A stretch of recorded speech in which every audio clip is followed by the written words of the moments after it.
दोस्तों, आज मैं आप लोगों को जो भारत का प्राचीन जो इतिहास के जो लेखक मैगस्थनीज का जीवनी और उनका परिचय आज आप लोगों में बताने के लिए आप लोगों के सामने आज हाजिर हूँ। दोस्तों नमस्कार, जय हिंद, जय भारत। तो आज मैं आप लोगों को मैगस्थनीज के बारे में बताने वाला हूँ, जो आप लोगों ने इंडिका बुक का आज 21वां पार्ट आप लोग जो देख रहे हैं। आज 20 दिन से रेगुलर मैं आप लोगों को मैगस्थनीज की चर्चा में प्रतिदिन मैं आप लोगों के सामने करता था, लेकिन आज 21वें पार्ट में आज आप लोगों को मैं बताऊंगा कि मैगस्थनीज कौन थे, कहाँ के रहने वाले थे, उनका जन्म कहाँ हुआ था। तो इन सब बातों को लेकर के आज मैं आप लोगों के सामने फिर से हाजिर हूँ।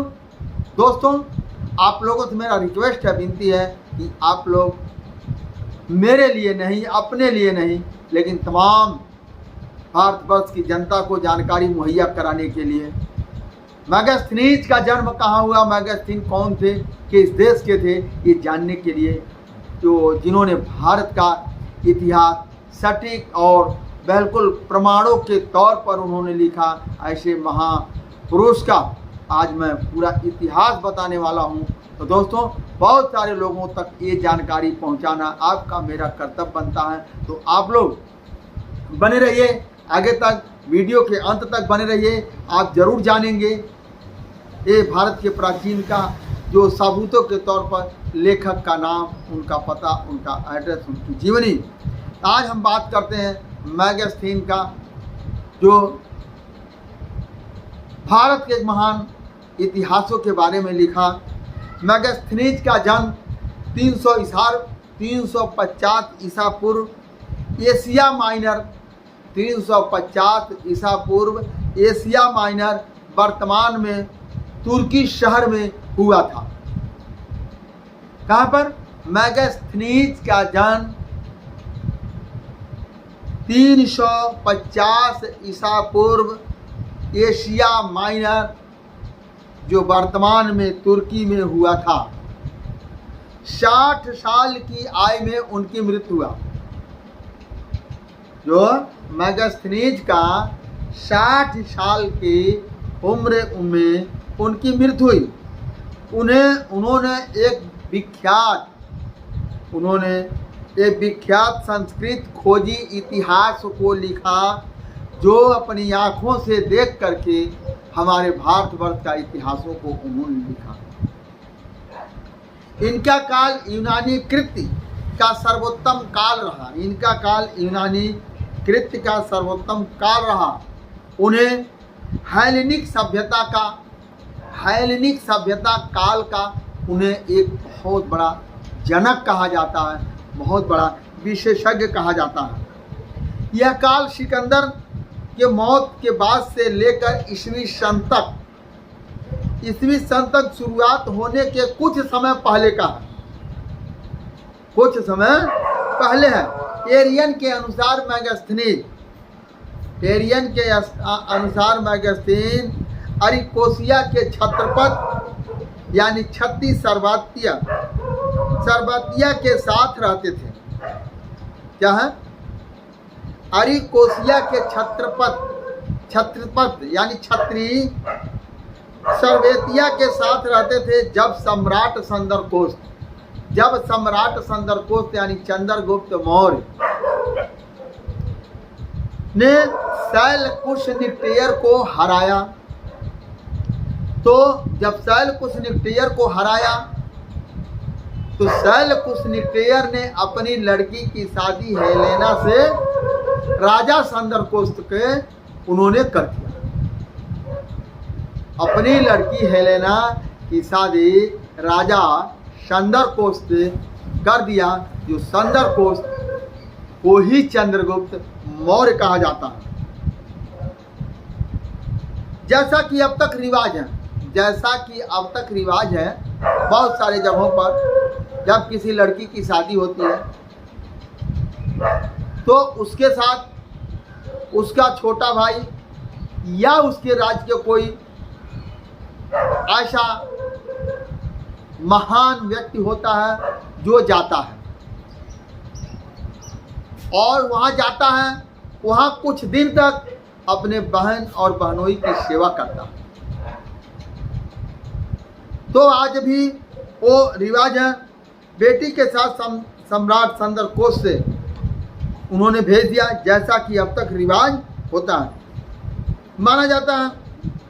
और इसी रिवाज को निभाते हुए मैगस्थनीज ने दुल्हन के साथ भारत जो आज का राजधानी, उस टाइम का क्या था, पालीभूत यानी पटना, जो यहाँ के राजा चंद्रकोश थे, मगध सम्राट जो पटना, उसको पालीभूत कहा जाता, वहाँ उन्होंने आया। यहाँ आकर उनका मन भारतीयों के साथ लग गया। मैगस्थनीज का मन यहाँ आए तो भारतीयों के साथ लग गया। वो क्यों लग गया? यहाँ अन्न को भी महान माना जाता था, और एक राजा दूसरा राजा आपस में लड़ता था, लेकिन कामगार लोगों को कोई राजा किसी को कुछ नहीं कहता था, न पक्ष विपक्ष का कोई राजा किसी को नहीं कहता। चरवाहे अपना जानवर चराते थे, किसान अपना खेती करते थे, जो जिसका काम था वो अपना अपना कार्य करता था। कोई भी सैनिक, कामगार, मेहनतकश लोगों को उन्होंने नहीं छेड़ा। यही बात शैलकुश निकटेयर को भा गई। वाकई ये परसाई देश जो है एक महान देश है, जहाँ पर राजा तो आपस में लड़ता है, लेकिन किसी भी राजा के द्वारा किसी भी प्रजा को किसी तरह से हानि नहीं पहुंचाया जाता। वो लोग अपनी दुश्मन लड़ते थे, लेकिन दुश्मन का कोई कामगार है तो भी उसको नहीं छेड़ते थे।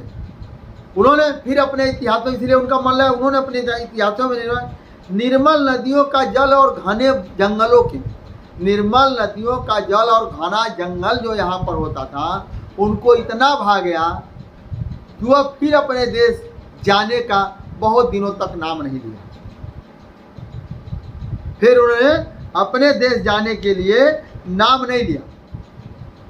उन्होंने कई बार वो अपने देश गए, मैगस्थनीज ने कई बार अपने देश गए और आने जाने में ही उनकी मृत्यु हो गई, और वो 60 साल की उम्र में उनकी मैगस्थनीज का मृत्यु हुआ। लेकिन वह अंतिम सांस